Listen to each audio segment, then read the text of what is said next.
Olá, amigos. Este é o primeiro programa de 2021 e, diante de tantos desafios para os servidores públicos, escolhemos o maior deles e que impacta toda a sociedade para ser o tema de hoje, a proposta da reforma administrativa, a PEC 32 de 2020. E essa proposta de emenda constitucional foi encaminhada em setembro, agora de 2020, pela equipe do Ministério da Economia, e tem sido defendida como uma grande solução para a crise econômica que o Brasil passa. Já viram este filme, né? Vende como solução pronta para a sociedade. Lembram? A reforma trabalhista era a solução de todos os males, depois a reforma da Previdência, e assim vai, os males, infelizmente, só se agravam. E a recente eleição das mesas diretoras do Senado, da Câmara dos Deputados, recolocou a aprovação da reforma administrativa como prioridade entre as votações. Sem diálogo, um debate amplo com os servidores, com as suas entidades, com a sociedade. Mais uma vez, os servidores públicos, a imagem dos servidores está sendo atacada e sendo colocada como sendo colocados os servidores, né, como culpados perante a população. E, como se não bastasse, news e informações incorretas estão sendo divulgadas na grande imprensa, né, contribuindo para que cada vez mais os servidores públicos sejam vistos como inimigos e não como os grandes profissionais que são, que, diante da pandemia, por exemplo, não esmoreceram, que não pararam de trabalhar, colocando suas vidas, né, em risco a favor do atendimento aos brasileiros. O SUS hoje é reconhecido internacionalmente e vários setores não pararam e deram suporte ao funcionamento, desde das bases administrativas, toda a estrutura funcionou bem, né? E, neste momento, seria de milhões de brasileiros sem o atendimento em hospitais públicos, sem o desenvolvimento de tecnologias para acesso ao auxílio emergencial. É sobre a importância do servidor público e a proposta de reforma administrativa que vamos falar nesse programa de hoje. Não é para você, é para você, servidor, é para você, parlamentar, é para você, sociedade. E aqui, em nome de toda a diretoria da Finalegis, quero agradecer a participação deste grande advogado que tem caminhado conosco na proteção assim incessante dos direitos dos servidores públicos. Doutor Fábio Lima, por favor, cumprimente o nosso público. É um tempo muito difícil para todos nós que defendemos a Constituição, que defendemos os valores que unem o Brasil. Todos esses valores estão sendo postos à prova e o serviço público é a base da transformação desses valores na vida das pessoas, na saúde que chega na sua casa, na educação dos seus filhos. Então, o serviço público está sendo atacado de uma maneira premente. E nós fazemos esse acompanhamento aqui em Brasília, dessas transformações sobre o serviço público, estamos acompanhando isso dia a dia e vendo a necessidade de chamar as bases a ficarem informadas, a tomarem posição sobre esse debate. Perfeito, doutor Fábio. Eu digo uma coisa, em algum outro momento o serviço público esteve tão ameaçado quanto agora? É uma pergunta bem interessante, né? Porque qual é a história do serviço público no Brasil, né? Sem tentar botar 180 anos, 200 anos em um minuto. Mas nós viemos de um passado do patrimonialismo e do coronelismo, em que o serviço público era visto como um serviço privado da elite local.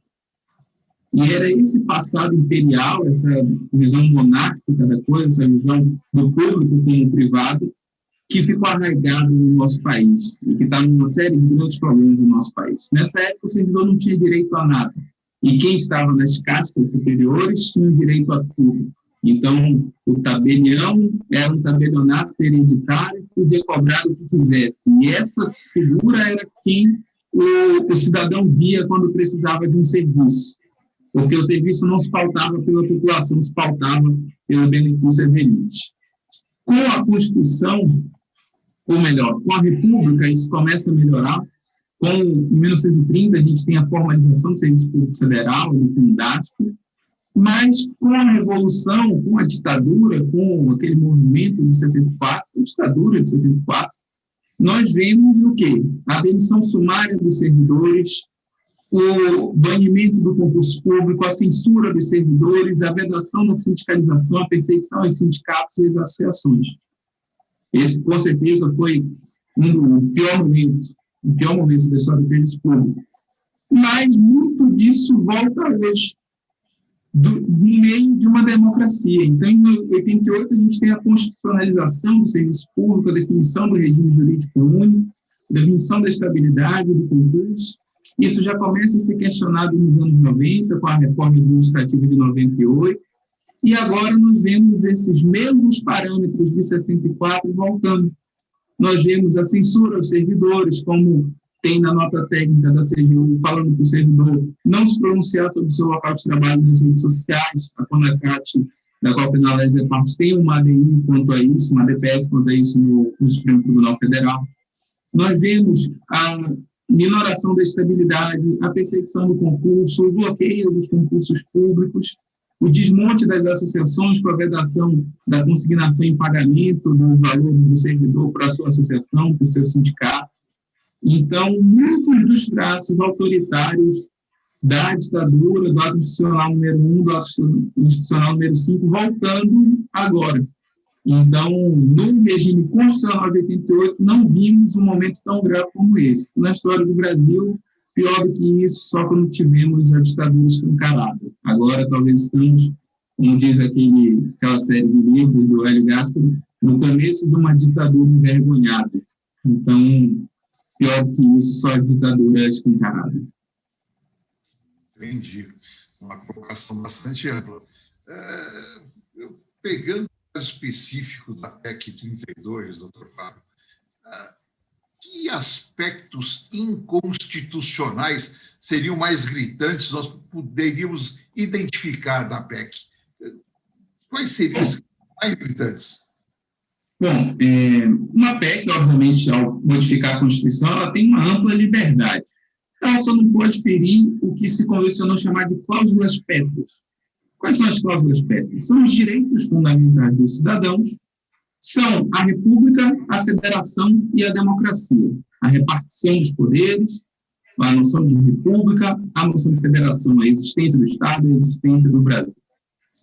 Então, como que essa PEC atinge esses elementos? O primeiro é no conceito de República. A República é aquilo que não é de nenhum de nós, é de todos nós. Então, o cargo público não pertence ao gestor, ainda que eleito do momento. Pertence à sociedade e deve ser escolhido de uma forma que a sociedade consiga ter transparência desse processo e deve ser desligado, demitido, exonerado, de uma forma que também a sociedade tenha transparência nesse processo. Porque o servidor tem que prestar serviço à sociedade e não ao chefe imediato, ao chefe de momento.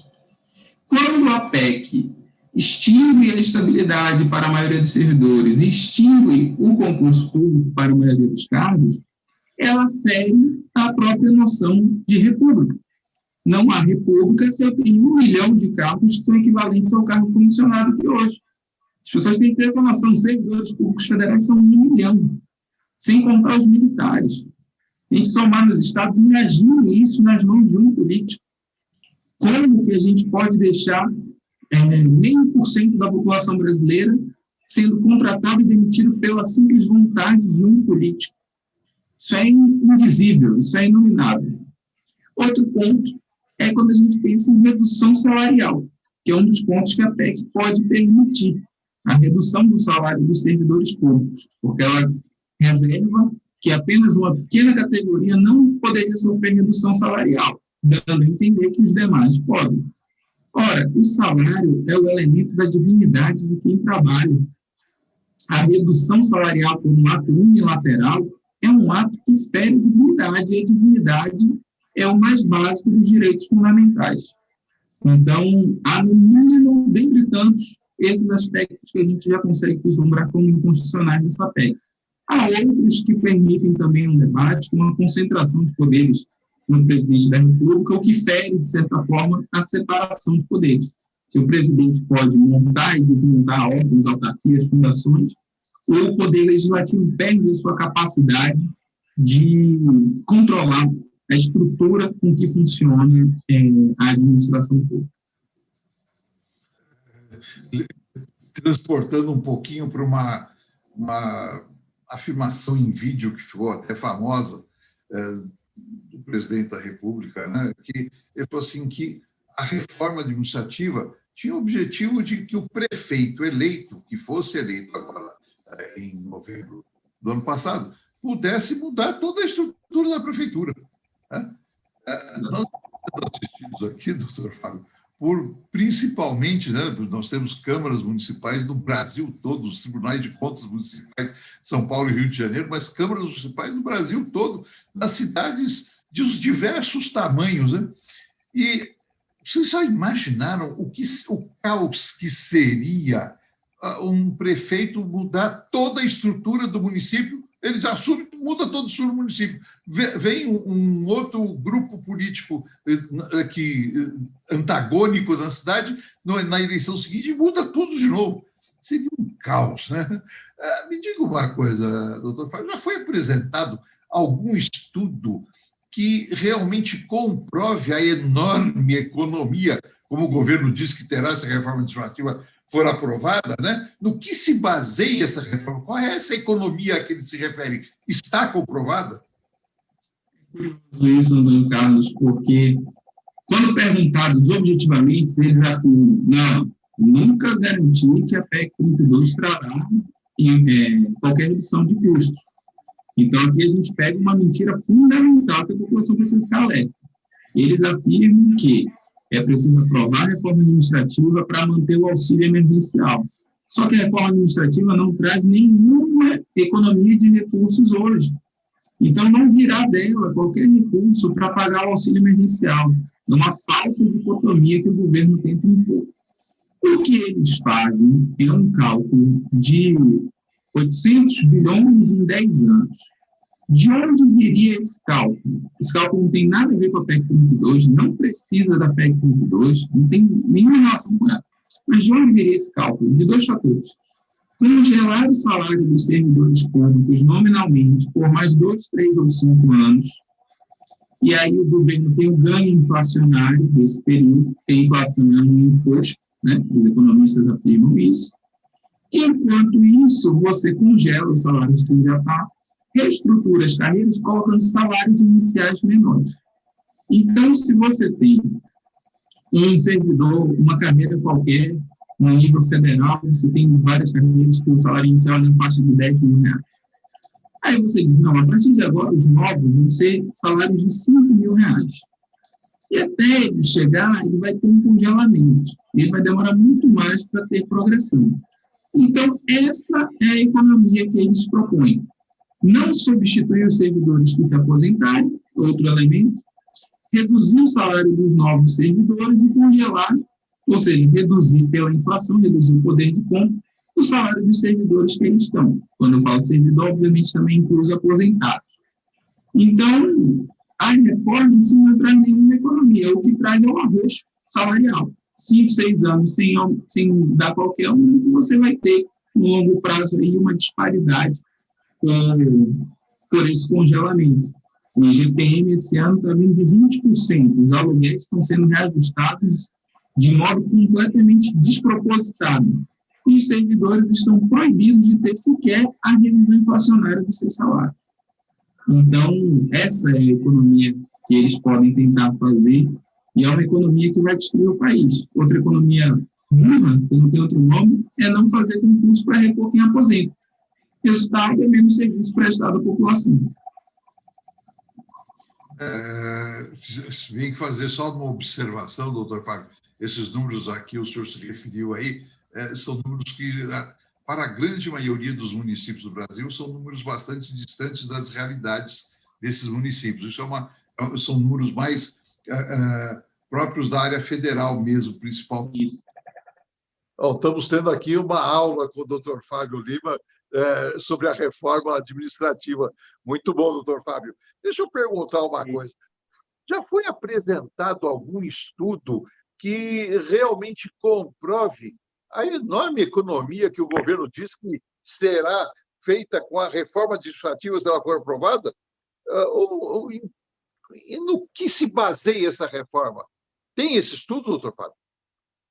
Isso é curioso, Antônio Carlos, porque quando do lançamento da PEC 32, o próprio Ministério da Economia afirmou que ela não traz nenhuma economia. Ele afirmou que, realmente, se você olhar a PEC 32, não tem nada ali que traga redução de despesa. Nada, zero. Porém, depois eles fizeram um cálculo, supondo um cenário que não tem nada a ver com a reforma. Diz o seguinte: se eu congelar o salário dos servidores públicos por 5 anos, se eu não repor os servidores públicos que forem se aposentando, pelo menos 20%, 30%, no máximo 20%, 30% de reposição para cada 100 servidores que saem. E se eu reduzir os salários dos futuros servidores, aí eu posso ter uma economia. Por quê? Porque o governo vai impor o imposto da inflação em cima dos servidores. O IGPM esse ano está na casa de 20%. Com a subida da inflação, os impostos que são cobrados sobre o faturamento das empresas, sobre o nosso consumo, sobem. E o governo economiza nessa diferença, impondo o prejuízo aos servidores, com uma redução do poder de compra dos seus salários, dos seus vencimentos, da sua remuneração. E o governo também vai botar esse imposto sobre a população, que se tinha 10 médicos no posto de saúde, vai ver esses médicos se aposentando e não serem repostos. Daqui a pouco tem 7, 8 médicos no posto de saúde. Daqui a pouco as universidades não conseguem repor seus professores e você tem menos vagas nas universidades, você tem salas mais lotadas, você tem uma queda na qualidade do nível de ensino e pesquisa. Isso sobre todos os serviços. Então, se alguma economia houver, que não há na PEC 22, é R$0 de economia, segundo o próprio Ministério, seria não pela reforma, mas pela deforma, pela diminuição dos serviços prestados à população. Sem dúvida alguma, né? E aí cabe bem uma pergunta, doutor Fábio, que para explicar para o público qual o risco de se acabar com a estabilidade do servidor público, né? Isso dá margem para que tipo de manipulação de problemas, doutor Fábio? Primeiro, o que é estabilidade? Algumas pessoas confundem. Eu percebo que o próprio Ministério da Economia, como é uma equipe que não tem experiência de serviço público, confunde. Eles chamam estabilidade de impunidade. Estabilidade significa uma única coisa: para você desligar um servidor público, tem que haver o devido processo legal, tem que ser motivado. Seja uma motivação administrativa, inclusive por falha no seu desempenho, já está previsto na Constituição, seja uma motivação judicial, cometimento de um crime. Então, o servidor que falta, o servidor que não cumpre as suas tarefas, ele pode responder dentro do devido processo administrativo. Isso é estabilidade. É que não vai ser um rompante de um chefe de poder que vai demitir. Ele não está lá de favor, ele está lá porque ele foi admitido de uma forma impessoal, então ele tem que ser desligado de uma forma impessoal. Quando você tira essa impessoalidade, você permite todo tipo de problema. Primeiro, desvirtuamento técnico. A gente está vendo agora, com todos os holofotes, a questão da Anvisa. Quando o presidente quer que a vacina saia, quando o presidente não quer que a vacina saia. A situação é simples, a Anvisa vai fazer o trabalho dela de maneira técnica, porque os servidores são técnicos, os diretores, ainda que sejam escolhidos pelo presidente, sabatiнаdos no Senado, têm mandato fixo, independente dele, e tem uma autonomia. Então, a gente não tem por que ter medo de uma decisão da Anvisa, porque ela deve ter sido uma decisão técnica, que vai ser avaliada dentro do processo administrativo. Agora, imagine que todo esse corpo está sujeito à influência da Pfizer, está sujeito à influência do governo, está sujeito à influência dos políticos. E aí, como é que você vai acreditar no que diz o Estado? Então, o primeiro ponto é o desvirtuamento técnico. O segundo, o governo federal tem 1 milhão de servidores. Até que eu já coloquei isso aqui hoje. Imagine 1 milhão de eleitores com as suas famílias, 4, 5 milhões de eleitores que pensem: se esse presidente for reeleito, eu tenho emprego. Se não for, eu talvez tenha emprego. Imagine a capacidade de influência disso na política brasileira. Todos nós já vimos, né, ainda mais a FENALED, que tem servidores mais próximos da classe política, o quanto um servidor comissionado, puro comissionado, sem encargo do Estado, é levado a participar de campanhas eleitorais. Agora imagine que ninguém é técnico, todo mundo é comissionado. Por mais que você mereça o seu trabalho, você sabe que se você não for levar bandeira, eu sou paraense, eu vi as coisas no interior do Pará já, mas isso se repete no país inteiro. Servidor sendo coagido a participar de manifestação, sendo coagido a não participar de manifestação, a bater bandeirinha política para manter o seu cargo. Imagine toda a massa de servidores públicos assim. E outro ponto é a falta da memória institucional e até mesmo o aumento da despesa. Porque se eu tenho uma classe de servidores que é contratada e demitida pelo meu gosto pessoal, eu não vou ter gente preparada tecnicamente para fazer uma boa compra pública, para fazer a contratação de uma obra, para fazer a prestação de serviço público. E na ponta, eu vou gastar mais. Eu posso até economizar alguma coisa no salário desse profissional, mas na ponta eu vou gastar mais. Quanto vale economizar e não ter um serviço de saúde? Quanto vale economizar na vacina e ter uma morte? Então, quanto vale? Não, eu não vou contratar mais pessoal de infraestrutura qualificado, eu não vou contratar mais pessoal de TI qualificado, porque eu vou terceirizar. O contrato de terceirização, 1 bilhão, 100 milhões, 10 milhões. Um errinho nesse contrato paga o salário dos servidores várias e várias vezes. Então, o que é que vale mais a pena? Os servidores públicos coordenam orçamentos multimilionários. Eu tenho que investir nesse pessoal. Se eu não tenho estabilidade, eu não tenho memória institucional, eu não tenho avanço, progressão na carreira, eu não tenho gente qualificada para prestar o serviço público. Com isso, o senhor acabou abordando, inclusive, uma coisa que eu ia provocar, mas o senhor já atendeu, que é como é que fica a questão de CLTs e temporários, né, o risco deles para o Brasil, dentro desse panorama, né? Mas eu queria colocar o seguinte, emendando, como será o impacto para os servidores atuais, né, ao fim de carreira, ou que estejam no fim de carreira, né, e que não estão enquadrados dentro das classificadas como típicas de Estado, de acordo com o que a PEC 32 quer fazer? Bom, na PEC 32 há 5 tipos de vínculos do servidor com o Estado. Só um deles tem estabilidade, chama o cargo típico de Estado. Os demais não têm.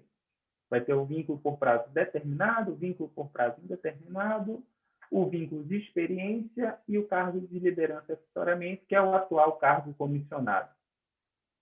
O que acontece? Quem não for cargo típico de Estado, a sua carreira, como existe hoje, vai entrar em extinção.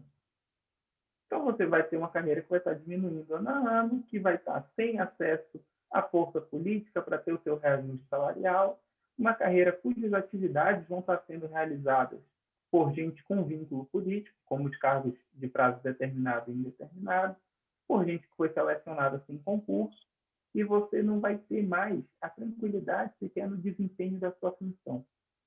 Então, o que o governo diz? A reforma não atinge os atuais servidores. Eu mudo. A reforma pode até não ter um impacto fiscal no bolso do servidor imediato. Só isso. De resto, no futuro, ela atinge perfeitamente os atuais servidores. O servidor hoje que está no regime próprio de previdência social, o servidor estatutário está nos regimes próprios. Ele já viu o rombo da Previdência que foi usado contra ele, que já aumentou seu caso para aposentadoria, já aumentou a alíquota previdenciária. Os novos servidores que não forem cargo típico de Estado não vão entrar mais no regime próprio de previdência, vão entrar no regime geral de previdência, vão contribuir para o INSS. Resultado, tem gente entrando para pagar a previdência, para contribuir, você vai ter o aumento do déficit previdenciário dos regimes próprios, que vão quebrar. Então, daqui a 5, 6, 8 anos, vamos ter o quê? Uma nova reforma da Previdência, cada vez mais leonina com os servidores públicos, que pode levar até a perda da capacidade de recebimento dos proventos de aposentadoria, dos servidores e pensionistas já aposentados. Então, fiquem bem atentos, porque todo servidor, atual ou futuro, aposentado ou na ativa, vai ser prejudicado por essa reforma. Não há a menor dúvida quanto a isso, doutor Fábio. Nós temos bastante consciência disso e estamos tentando levar essa consciência a todos os servidores, a toda a base de servidores da FENALEGES. E aqui entra, então, aqui a minha última pergunta, que ela tem dois aspectos, né?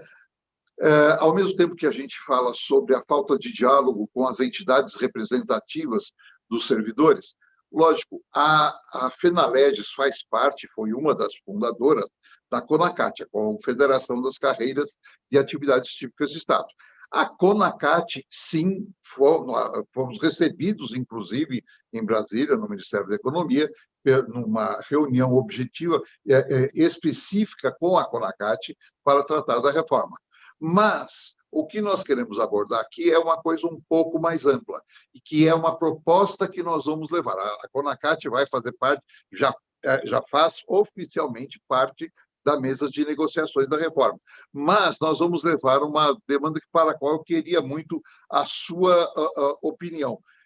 Nós vamos provocar que haja reuniões, haja audiências públicas em nível estadual e em nível municipal. Que as câmaras municipais, que você aí na sua Câmara Municipal possa chamar a sociedade, debater, dar a ela conhecimento da amplitude que é a reforma administrativa, né? E discutir com ela e encaminhar para uma central, onde está uma central de análise das propostas, né? Que o que for deliberado e apurado nos municípios e nos estados do Brasil. Qual a sua opinião sobre como deve se proceder esse diálogo do governo com a sociedade, com as entidades representativas? É verdade, Antônio Carlos. É curioso que o governo optou por fazer as conversas depois que ele enviou a PEC ao Congresso. Então, é muito interessante, porque se a PEC é uma política pública e a sua própria proposição já é uma política pública, ela deveria ser precedida pelo diálogo com a população, com os afetados por essa política. E isso não foi feito. Eles estão agora vindo, tentando conversar com os servidores para que a gente participe desse debate. A gente tem que participar, quando a CAT faz muito bem participar, mas agora a decisão é do Congresso. O que a gente pode fazer, através dessas conversas, é mudar a posição do governo para diminuir sua resistência a modificações que virão pelo Congresso Nacional. Então, isso é muito importante. E agora a discussão está no Congresso. No Congresso, ela vai passar na Comissão de Constituição e Justiça e na Comissão Especial, tanto no Senado quanto na Câmara, além do plenário das duas casas. Essas 4 comissões têm obrigação constitucional de fazer audiências públicas sobre a matéria. Obrigação, não é favor. E a CONACAT está atuando para fazer e participar dessas audiências. E sim, isso tem que se replicar nos estados, porque o servidor não pode achar que isso é um problema de Brasília. Isso é uma reforma do servidor federal. Essa reforma é para todo o país. Agora, por que eles não fizeram esse diálogo? Até é uma frase um pouco forte, mas eu digo o seguinte, é porque eles são baseados em chavões, e eles sabem disso. São baseados em uma visão completamente deturpada do serviço público. O Ministério da Economia, quando você vê as lives que eles fazem, eles falam, olha, vim para Brasília e me surpreendi com a qualidade do servidor público. vim para Brasília um ano atrás, um ano e meio atrás. São pessoas que não têm experiência de serviço público. Então, se eu botar esse pessoal para conversar com uma Conacate, que tem mais de 30 instituições, mais de 700 mil servidores, em tantas áreas temáticas, o que se conhece do lado de cá, da realidade do serviço público, eles não sabem, eles não fica. Eles não têm capacidade de fazer esse diálogo prévio. Porque senão a gente mostraria para eles, olha, acabar com a estabilidade não funciona, isso não é uma ideia nova, os militares já fizeram, piorou isso, piorou aquilo, aumentar a terceirização, isso só aumentou a corrupção, olha o governador do Rio de Janeiro, por que está preso? Olha o prefeito do Rio de Janeiro, por que está preso? Está tá em prisão domiciliar. É por conta desses contratos de terceirização, de contratação temporária. Então, isso não vai trazer eficiência, isso vai trazer corrupção, prejuízo, contratos que são interrompidos. Olha as universidades. Qual é a parte das universidades brasileiras que funciona? Sendo bem objetivo. Professores universitários. O Brasil tem universidades, muitas das quais são entre as melhores do mundo, com um orçamento que não tem dinheiro para fazer pesquisa. Mas o professor vai e faz. Porque o professor, a universidade, tem autonomia garantida pela estabilidade. Aí, se você tira o professor universitário, vai ver como é que funciona a limpeza das universidades, como é que funciona a segurança das universidades, como é que funciona tudo aquilo que é terceirizado na universidade. Não funciona. Não funciona. Então, quem mantém esse país funcionando no dia a dia é quem tem compromisso com ele no longo prazo. E quem tem esse compromisso é o servidor público do Estado. Essa é a mensagem que eles precisam entender. Só que eles têm uma mentalidade de empresa. E de empresa que você monta hoje e encerra amanhã. E ganha dinheiro no meio tempo. Não é nem das grandes corporações que duram 100, 200 anos. É das empresas relâmpagos, das startups. O governo não é uma startup gigante. O governo é uma corporação. O governo é uma entidade que tem que sobreviver aos séculos. Ele representa o Estado, ele representa a nossa sociedade. O Brasil não está à venda. O Brasil não é temporário. Nem pode o nosso serviço público ser temporário. Perfeito, doutor Fábio, essa é a abordagem mesmo. E aí eu preciso deixar aqui a mensagem que resume todo esse nosso bate-papo de agora, né? Que é: os governos passam, mas o Estado não só ele permanece, como ele precisa ser perene para o bem da própria sociedade, né? É essencial que a população brasileira entenda que o que está sendo proposto não é uma modernização para a melhora do serviço público, e sim um desmonte das estruturas sólidas de um país, né? Nós, servidores públicos, amigos, estamos em todas as áreas que afetam a vida da população: saúde, educação, segurança, infraestrutura, fiscalização, tributos, zeladoria urbana, né? Elaboração de leis, todo o poder legislativo, proteção ambiental, tecnologia de informação, enfim, nós temos milhares de atividades que são essenciais no país e, é claro, a todos os brasileiros. Deixo bem claro, todas as vezes que tenho a oportunidade de falar sobre a reforma administrativa, que os servidores públicos são a favor de mudanças, atualizações, modernizações, ajustes que sabemos necessários, né? Mas temos o compromisso de proteger o Estado, amigos. Esse é o compromisso primordial de todos nós. Por isso, qualquer proposta que coloque em risco o Estado brasileiro, soberano, ou a população, deve ser por nós denunciado, e temos que enfrentar esse problema.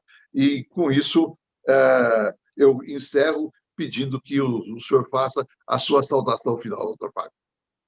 Obrigado, Antônio Carlos. Só agradecer, é uma honra estar aqui, falar com os nossos amigos aí da FenaLegis, servidores que estão na linha de frente da defesa da nossa democracia, e pedir a vocês isso: permaneçam nessa defesa, permaneçam na defesa da Constituição, não se enganem.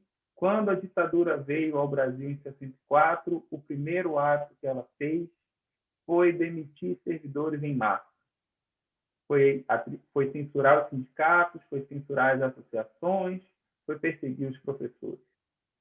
Então, nós, quando fazemos essa defesa, não estamos defendendo só também os nossos interesses pessoais, lógico, nós queremos a dignidade das nossas famílias, mas nós estamos defendendo o Brasil, estamos defendendo o direito dos servidores de continuarem a trabalhar por um país democrático, soberano. Então, agradecer a FENALES, agradecer ao presidente Antônio Carlos, a toda a equipe, e dizer que estamos aqui à disposição para essa luta. Um grande abraço a todos. E assim foi mais um. É para você, servidor, é para você, parlamentar, é para você, cidadão. Até a próxima. Até a próxima.